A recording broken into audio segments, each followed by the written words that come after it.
बिस्मिल्लाहिर्रहमानिर्रहीम। अस्सलाम वालेकुम डियर स्टूडेंट्स। जैसा कि आप जानते हैं कि हम चैप्टर नंबर 19 स्टडी कर रहे हैं। आज हम चैप्टर 19 का एक बहुत ही इम्पोर्टेंट टॉपिक स्टडी करेंगे और वो है ब्लैक बॉडी रेडिएशंस। क्योंकि डियर स्टूडेंट ये एक लेंथी टॉपिक है, सो मैंने इसको दो पार्ट्स में डिवाइड किया है। आज हम पार्ट 1 में कुछ parameters linked with black body radiations discuss करेंगे और रिमेनिंग पैरामीटर्स हम नेक्स्ट लेक्चर में डिस्कस करेंगे। तो चलिए स्टार्ट करते हैं।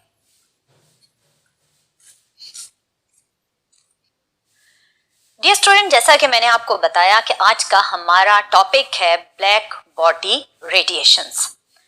डियर स्टूडेंट, इस टॉपिक का नाम सुनते ही सबके दिमाग में डिफरेंट ब्लैक कलर के ऑब्जेक्ट्स आना स्टार्ट हो जाते हैं, क्योंकि ब्लैक बॉडी रेडिएशंस टर्म को पढ़ने के बाद ये लगता है कि कोई भी ऐसा ऑब्जेक्ट जो कि ब्लैक इन कलर होगा, वो जो रेडिएशंस इमिट करेगा उन्हें हम ब्लैक बॉडी रेडिएशंस कहेंगे। लेकिन डियर स्टूडेंट, जरूरी नहीं कि ब्लैक बॉडी रेडिएशंस का लिंक सिर्फ ब्लैक ऑब्जेक्ट से ही है। अगर मैं आपसे कहूं कि जितने भी ह्यूमन बीइंग्स हैं वो और जितने भी वार्म ब्लडेड एनिमल्स हैं ये सब ब्लैक बॉडीज हैं, तो आप हैरान होंगे, क्योंकि ह्यूमन बीइंग्स भी और वार्म ब्लडेड एनिमल्स भी डिफरेंट हीट या इंफ्रारेड रेडिएशंस को इमिट करते हैं, जो कि हमें नॉर्मली नजर नहीं आ रही होती।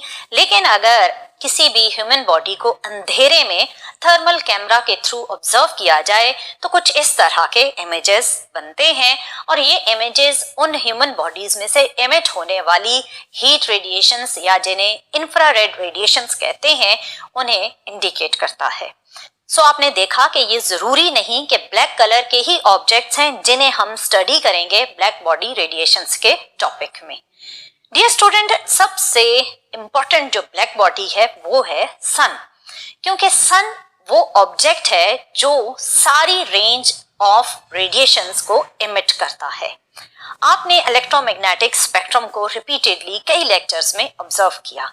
डियर स्टूडेंट, अगर आप सन से रिसीव होने वाली रेडिएशंस को ग्राफिकली ड्रॉ करें तो उसका ग्राफ कुछ इस तरह का बनेगा। इसमें एक्स एक्सिस पर वेवलेंथ है और वाई एक्सिस पर इंटेंसिटी ऑफ इमिटेड रेडिएशंस है। इसमें आपने ऑब्जर्व किया कि सन से रिसीव होने वाली रेडिएशंस का एक मैक्सिमम पोर्शन विजिबल रीजन में लाई करता है, यानी ये वो पोर्शन है जिसे हमारी आईज देख पाती हैं, और इसी वजह से हमें सन बहुत ही ब्राइट या बहुत ही ग्लो करता हुआ नजर आता है। सन से रिसीव होने वाली रेडिएशंस में विजिबल रीजन के अलावा इंफ्रारेड, अल्ट्रावायलेट और मल्टीपल गैमा रेज और डिफरेंट रेडिएशंस शामिल हैं, जो कि हमारे लिए इनविजिबल हैं। डियर स्टूडेंट, डिफरेंट स्टार्स, उन्हें भी आप ब्लैक बॉडी रेडिएशंस के जुमरे में लेकर आएंगे, क्योंकि वो भी डिफरेंट वेवलेंथ की रेडिएशंस को एमिट करते हैं। इलेक्ट्रिक बल्ब हो या इलेक्ट्रिक हीटर हो, ये भी थर्मल रेडिएशंस को एमिट करते हैं, सो इन्हें भी आप ब्लैक बॉडी रेडिएशंस के अंडर कंसिडर कर सकते हैं। डियर स्टूडेंट, आपने देखा कि मोस्टली जो मैं आपको डिफरेंट एग्जांपल्स बता रही हूं, इनमें हम रिलेट कर रहे हैं डिफरेंट रेडिएशंस की वेवलेंथ और उस ऑब्जेक्ट के टेम्परेचर को। सो इसका मतलब ये है कि ब्लैक बॉडी रेडिएशन एक ऐसी टर्म है जो basically wavelength and temperature of object का लिंक बताती है। डियर स्टूडेंट, अगर आप एक मेटल पीस सपोज करें प्लैटिनियम को हीट अप करते हैं, तो डिफरेंट टेम्परेचर्स पर किस तरह उसका कलर चेंज होगा वो ऑब्जर्व करते हैं। इनिशियली अगर प्लैटिनियम का टेम्परेचर है 500 डिग्री सेल्सियस, तो हमें प्लैटिनियम नजर आएगी डल रेड कलर में। फिर आप टेम्परेचर इंक्रीज करें टिल 900 डिग्री सेल्सियस, तो उसका कलर हो जाएगा चेरी रेड। देन अगर आप टेम्परेचर इंक्रीज करें टिल 1100 तक, तो वो चेंज करेगी अपने कलर को टुवर्ड्स ऑरेंज, और फिर 1300 डिग्री सेल्सियस पर उसका कलर हो जाएगा yellow, and then 1600 degree Celsius पर आपको यही मेटल व्हाइट कलर में नजर आएगी। आपने देखा कि किस तरह प्लैटिनियम विद टेम्परेचर अपना कलर चेंज कर रही है। सो डियर स्टूडेंट, बिल्कुल इसी तरह ब्लैक स्मिथ, जिसे हम लोहार कहते हैं, वो अपने मेटल के कलर को देखकर उसके टेम्परेचर को एस्टिमेट कर सकता है। आप जानते हैं कि सन का टेम्परेचर, हम मोस्टली कहते हैं कि कोर ऑफ सन का टेम्परेचर है 15 मिलियन डिग्री सेल्सियस। तो क्या ये सन में थर्मोमीटर रखकर कैलकुलेट किया गया है? नहीं, बेसिकली सन से इमिट होने वाली रेडिएशंस के कलर्स को ही ऑब्जर्व करके सन के टेम्परेचर को एस्टिमेट किया गया। डियर स्टूडेंट, इन ऑब्जर्वेशंस में से हमें ये चीज पता चली कि कोई भी ऑब्जेक्ट जब रेडिएशंस इमिट करता है तो वो किस कलर या किस फ्रीक्वेंसी की रेडिएशन को इमिट करेगा, ये डिपेंड कर रहा है temperature of that object, not on the nature of that object. So temperature जितना आप चेंज करते जाएंगे उसी के अकॉर्डिंग इमिट होने वाली रेडिएशंस अपनी वेवलेंथ या फ्रीक्वेंसी या एनर्जी चेंज करती जाएंगी। डियर स्टूडेंट, इन सारी ऑब्जर्वेशन से एक और इम्पॉर्टेंट एस्पेक्ट भी हमारे सामने आया। इन ऑब्जर्वेशन से पहले अगर इस ऑब्जेक्ट को आप ऑब्जर्व करते थे तो आप कहते थे कि ये मुझे रेड इसलिए नजर आ रहा है क्योंकि ये रेड कलर को जस्ट रिफ्लेक्ट करता है, बाकी कलर्स को एब्जॉर्ब कर लेता है। और ये ऑब्जेक्ट आपको ग्रीन इसलिए नजर आता है क्योंकि ये जस्ट ग्रीन कलर को रिफ्लेक्ट करता है, बाकी कलर्स को एब्जॉर्ब करता है। और ये व्हाइट हमें इसलिए नजर आता है क्योंकि ये सारे कलर्स को रिफ्लेक्ट करता है। सो ये ऑब्जेक्ट हमें ब्लैक क्यों नजर आता है? क्योंकि ये सारे कलर्स को एब्जॉर्ब कर लेता है। सो इसका मतलब कि ब्लैक कोई कलर नहीं है, black is just the absence of light. जहां लाइट नहीं या जिस ऑब्जेक्ट ने सारी रेडिएशंस को एब्जॉर्ब कर लिया वो हमें ब्लैक कलर में नजर आया। ये वो प्रीवियस ऑब्जर्वेशंस थी जिनके अकॉर्डिंग हम ये समझते थे कि कोई भी ऑब्जेक्ट हमें अगर किसी कलर का नजर आ रहा है तो उसकी वजह ये है कि वो उस कलर को रिफ्लेक्ट कर रहा है। लेकिन अभी जो मैंने आपको प्लैटिनियम मेटल के डिफरेंट कलर्स दिखाए, क्या वो रिफ्लेक्टेड लाइट की वजह से थे? नहीं, वो कलर्स हमें नजर आए इमिटेड रेडिएशंस की वजह से। जो प्लैटिनियम ने डिफरेंट टेम्परेचर्स पर डिफरेंट कलर्स की लाइट इमिट की, वो इमिटेड लाइट जब हमारी आईज तक पहुंची तो हमें कभी वो रेड नजर आया, कभी चेरी रेड, कभी डल रेड, कभी येलो, कभी ऑरेंज एंड कभी व्हाइट। सो यहाँ से एक नई कंक्लूजन हमने ड्रॉ की और वो ये थी कि it's not necessary that object colour is because of reflected light. It may be possible that object color is because of the radiations which are emitted by that object. So dear student, इन सारी conclusions से हमने ये चीज observe की कि अगर कोई भी ऑब्जेक्ट हीट अप किया जाए तो वो डिफरेंट वेवलेंथ्स के अकॉर्डिंग रेडिएशंस को इमिट करेगा। सो डियर स्टूडेंट, यहाँ से एक और थॉट एक्सपेरिमेंट स्टार्ट हुआ और उस थॉट एक्सपेरिमेंट का लिंक था प्लांक्स के साथ। एक बल्ब बनाने वाली कंपनी ने प्लांक्स को एक टारगेट दिया और वो टारगेट कुछ इस तरह का था। जो नॉर्मल हमारे पास टंगस्टन बल्ब है वो 20% विजिबल रेडिएशंस एमिट करता है और 80% इनविजिबल रेडिएशंस, जिन्हें आप इंफ्रारेड या हीट रेडिएशंस भी कह सकते हैं, और मल्टीपल अदर रेडिएशंस जो इनविजिबल हैं वो एमिट हो रही होती हैं। इसका मतलब कि 80% वेस्टेज है इन केस ऑफ बल्ब और 20% हमारे लिए यूजफुल है। सो प्लांक से कहा गया कि क्या ये पॉसिबल है कि ये परसेंटेज इनवर्स हो जाए, यानी 80% विजिबल हो जाए और 20% हीट रेडिएशन या इनविजिबल रेडिएशंस की तरफ चला जाए। प्लांक्स ने कुछ इसी तरह के थॉट एक्सपेरिमेंट्स किए जिनमें उसने डिफरेंट मटेरियल्स को हीट अप करके उनमें से इमिट होने वाली रेडिएशंस को ऑब्जर्व किया। और ये ऑब्जर्व किया गया कि जब किसी ऑब्जेक्ट में से विजिबल पोर्शन बहुत ही मैक्सिमम अमाउंट में इमिट करवाना है तो फिर उसके टेम्परेचर को बहुत ज्यादा चेंज करना पड़ेगा, क्योंकि एक बिगर टेम्परेचर पर जाकर वो एक विजिबल रेडिएशन को इमिट करेगा। सो बेसिकली ये वो पॉइंट था जहां से ब्लैक बॉडी रेडिएशंस के बारे में ऑब्जर्वेशंस और डिफरेंट एक्सपेरिमेंट्स स्टार्ट हुए। सो डियर स्टूडेंट, यहां तक तो आपने ये ऑब्जर्व किया कि ब्लैक बॉडी रेडिएशंस बेसिकली हैं क्या। Dear student, black body radiations basically किसी भी हॉट ऑब्जेक्ट से एमिट होने वाली रेडिएशंस को कहा जाता है। अब यहाँ एक साइंटिस्ट थे फेरी, जिन्होंने कोशिश की कि एक ऐसा ऑब्जेक्ट बनाया जाए जो हर पॉसिबल वेवलेंथ की रेडिएशंस को एमिट करे।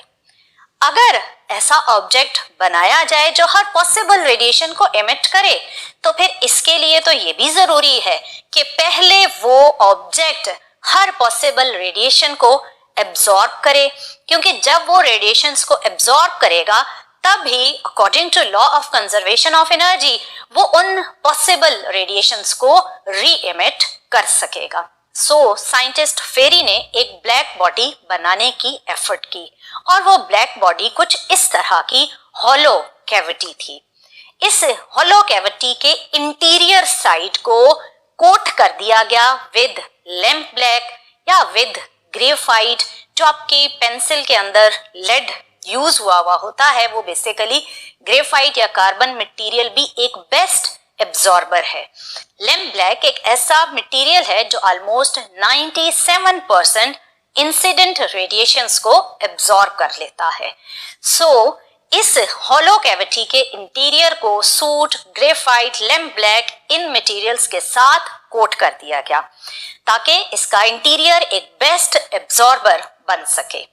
एक साइड पर नैरो ओपनिंग रखी गई, और दूसरी साइड पर, जो इस नैरो ओपनिंग के बिल्कुल ऑपोजिट है, वहां पर आपको एक कॉनिकल शेप नजर आ रही होगी।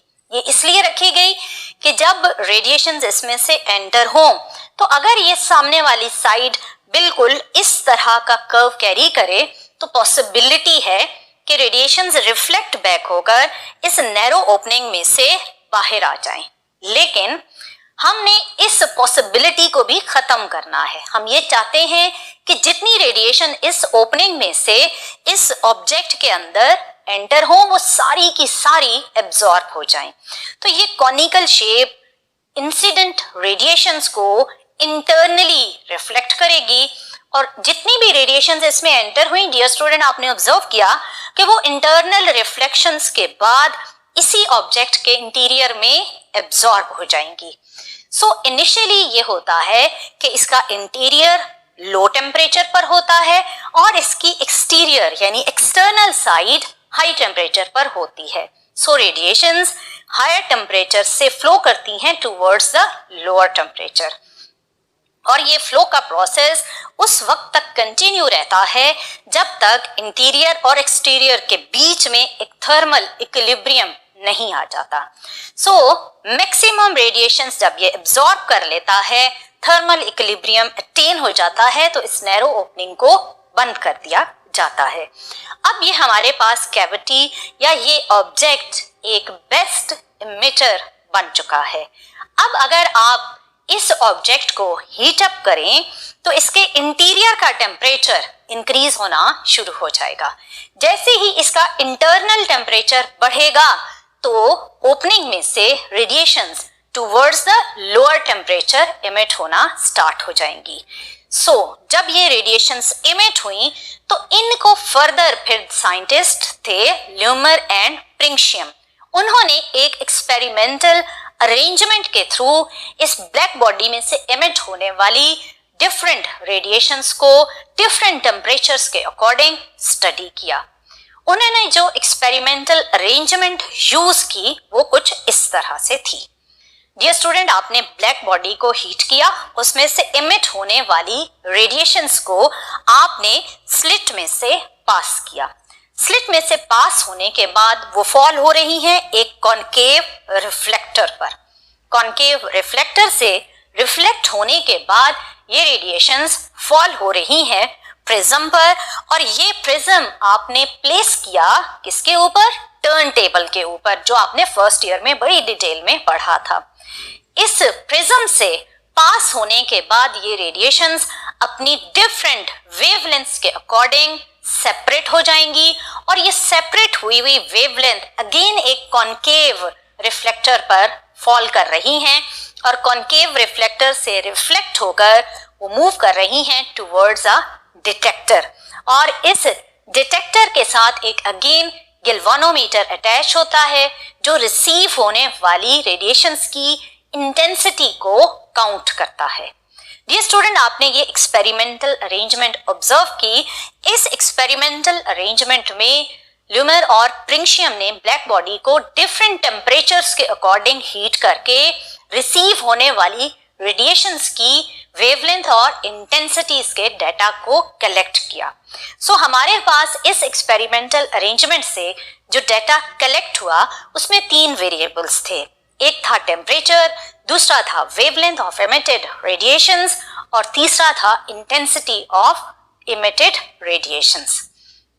डियर स्टूडेंट, इन 3 वेरिएबल्स को ड्रॉ किया गया ग्राफिकली, लेकिन हमने एक्सपेरिमेंटली क्या ग्राफ ऑब्जर्व किया उसको स्टडी करने से पहले मैं आपसे ये पूछना चाहूंगी कि आप क्या एक्सपेक्ट करते हैं कि अगर एक ब्लैक बॉडी है, यानी एक ऐसा ऑब्जेक्ट है जिसे आपने हर पॉसिबल रेडिएशन एब्जॉर्ब करवाई, और अब जब वो एमिट कर रहा है तो वो डिफरेंट वेवलेंथ्स में इंटेंसिटी को किस तरह डिस्ट्रीब्यूट करेगा। इस क्वेश्चन को समझना मैं आपके लिए आसान बना देती हूं एक एग्जाम्पल के थ्रू। सपोज करें इस पर्सन को आपने या मैंने 1000 रुपीज दिए, यानी इसने 1000 रुपीज एब्जॉर्ब किए, ठीक है। अब अगर आप इस पर्सन से कहें कि ये 1000 रुपीज इन 4 बच्चों में डिस्ट्रीब्यूट कर दे, तो पहला ख्याल क्या आता है कि ये 1000 रुपीज को किस तरह इन बच्चों के बीच में डिस्ट्रीब्यूट करेगा। सबसे पहला ख्याल यही आता है कि वो इन 1000 रुपीज को इक्वली इन 4 किड्स में डिस्ट्रीब्यूट कर देगा, यानी हर बच्चे के हिस्से में आएंगे 250 रुपीज। ये तो वो पहला एक्सपेक्टेड आंसर है जो हर एक के दिमाग में आता है। अब दूसरी पॉसिबिलिटी क्या है? दूसरी पॉसिबिलिटी ये भी हो सकती है कि ये पर्सन इन 1000 रुपीज को इन बच्चों में एज वाइज डिस्ट्रीब्यूट करे। वो सबसे बड़े बच्चे को ज्यादा रुपीस दे और उससे छोटे को उससे कम, उससे छोटे को उससे कम, और सबसे जो छोटा बच्चा है उसे सबसे कम अमाउंट दे। इसमें आपने ऑब्जर्व किया कि किस तरह उस पर्सन ने एक डिफरेंट डिस्ट्रीब्यूशन की। लेकिन ये तो वो 2 पॉसिबिलिटीज हैं जिनमें कोई ना कोई रीजनिंग थी। पहली में था कि इक्वल डिस्ट्रीब्यूशन, दूसरी में था कि एज के डिफरेंस को कंसिडर करते हुए उसने हर बच्चे को एक डिफरेंट अमाउंट दी। तीसरी पॉसिबिलिटी सबसे इंटरेस्टिंग है, और तीसरी पॉसिबिलिटी ये है कि ये पर्सन फेवरेटिज्म करे। इस पर्सन को जो 1000 रुपीज दिए गए हैं उसका दिल ये कहता है कि मैं सबसे फेवरेट जो मेरा बच्चा है मैं उससे सबसे ज्यादा अमाउंट दूं। सो इसने क्या किया कि फेवरेटिज्म करते हुए ये बच्चा जो कि उसका फेवरेट है, इस बच्चे को उसने 700 रुपीज दे दिए, और बाकी कितने बचे? बाकी बचे 300 रुपीज। उसने इन बच्चों में वो बाकी जो 3 बच्चे हैं उनमें वो अमाउंट डिस्ट्रीब्यूट कर दी। ये वो डिस्ट्रीब्यूशन है जो हम एक्सपेक्ट नहीं कर रहे थे कि ये बंदा या ये पर्सन एक फेवरेटिज्म करेगा। लेकिन अनफॉर्चुनेटली ब्लैक बॉडी भी कुछ फेवरेटिज्म वाला ही रोल प्ले करती है। ब्लैक बॉडी को अगर आप एक एनर्जी देते हैं, वो एनर्जी एब्जॉर्ब करती है, और जब वो एनर्जी री एमिट करती है तो वो भी फेवरेटिज्म करती है। वो फेवरेटिज्म किस तरह करती है? वो कुछ इस तरह करती है कि जब वो रेडिएशंस री एमिट करती है तो ब्लैक बॉडी एक सर्टेन वेवलेंथ को अपना फेवरेट वेवलेंथ बनाते हुए एक मैक्सिमम अमाउंट ऑफ इंटेंसिटी या मैक्सिमम अमाउंट ऑफ रेडिएशन उस वेवलेंथ की एमिट कर देती है, और बाकी वेवलेंथ्स को एक कम अमाउंट ऑफ इंटेंसिटी मिलती है। यही चीज हमने ब्लैक बॉडी में ऑब्जर्व की जब ल्यूमर और प्रिंशियम ने डिफरेंट टेम्परेचर्स पर वेवलेंथ और इंटेंसिटीज के डाटा को कलेक्ट किया कि ब्लैक बॉडी ने फेवरेटिज्म किया और एक सर्टेन वेवलेंथ पर मैक्सिमम इंटेंसिटी एमिट की, और उस सर्टेन वेवलेंथ को कहा गया लैम्डा मैक्स। यहां से आपने कंफ्यूज नहीं होना कि लैम्डा मैक्स शायद कोई मैक्सिमम वेवलेंथ है। नो, लैम्डा मैक्स का मतलब ये है कि ये वो वेवलेंथ है जिस पर ब्लैक बॉडी ने फेवरेटिज्म किया और इस वेवलेंथ की उसने मैक्सिमम इंटेंसिटी एमिट की। जो डिफरेंट ग्राफ्स बने वो इस लेक्चर में तो मैं आपको नहीं बताऊंगी कि कौन से बने, लेकिन जो हमने एक एक्सपेक्टेड ग्राफ बनाना चाहा वो शायद कुछ इस तरह का था। आपने एक्सपेक्ट किया कि ब्लैक बॉडी जब रेडिएशंस एमिट करेगी तो वो हर वेवलेंथ को एक इक्वल इंटेंसिटी के अकॉर्डिंग एमिट करेगी। इस ग्राफ में एक्स एक्सिस पर है वेवलेंथ, वाई एक्सिस पर है intensity of emitted radiation. But ये एक एक्सपेक्टेड कर्व था। हमने जब ग्राफिकली डेटा को ड्रॉ किया तो हमें इस तरह की कोई भी चीज नजर नहीं आई। हमने जो चीज ऑब्जर्व की वो कुछ इस तरह से की। इसमें आप ऑब्जर्व करें तो ये मैंने एक पर्टिकुलर टेम्परेचर पर ग्राफ ड्रॉ किया है, जबकि हमारा डेटा डिफरेंट टेम्परेचर्स का था। इस पर्टिकुलर टेम्परेचर के ग्राफ में आप ये ऑब्जर्व कर रहे हैं कि जैसे जैसे वेवलेंथ इंक्रीज होती जा रही है तो इंटेंसिटी भी इंक्रीज होती गई, लेकिन एक सर्टेन वेवलेंथ पर आपने क्या ऑब्जर्व किया कि इंटेंसिटी मैक्सिमम हो गई और इस सर्टेन वेवलेंथ के बाद इंटेंसिटी दोबारा डिक्रीज होना स्टार्ट हो गई। ये वो ऑब्जर्वेशन थी जो आपने ग्राफिकली ऑब्जर्व की from the lumer and principium data collection. इसकी फर्दर डिटेल क्या है, डिफरेंट टेम्परेचर्स पर किस तरह के ग्राफ्स बने और उन डिफरेंट ग्राफ से आपने क्या रिजल्ट्स ड्रॉ किए, ये सब हम ऑब्जर्व करेंगे इंशाल्लाह नेक्स्ट लेक्चर में। सो डियर स्टूडेंट, आज के लेक्चर में आपने ऑब्जर्व किया कि ब्लैक बॉडी रेडिएशन बेसिकली एक टर्म है जो किसी भी ऑब्जेक्ट से इमिट होने वाली डिफरेंट वेवलेंथ रेडिएशंस को उस ऑब्जेक्ट के टेम्परेचर के साथ लिंक करती है और हर ऑब्जेक्ट डिफरेंट टेम्परेचर पर डिफरेंट वेवलेंथ की रेडिएशंस को इमिट करता है और वो डिपेंड करता है उस ऑब्जेक्ट के टेम्परेचर पर कि वो हमें विजिबल रेंज की रेडिएशंस दिखाएगा या फिर इनविजिबल रेडिएशंस को वो इमिट करेगा। So dear student, this was all about today's lecture which was related with black body radiations. इसकी ग्राफिकल एक्सप्लेनेशन, इसकी प्लैंक्स एक्सप्लेनेशन, इसकी क्लासिकल थ्योरी के अकॉर्डिंग एक्सप्लेनेशन हम इंशाल्लाह नेक्स्ट लेक्चर में डिस्कस करेंगे। सो टिल देन, अल्लाह हाफिज।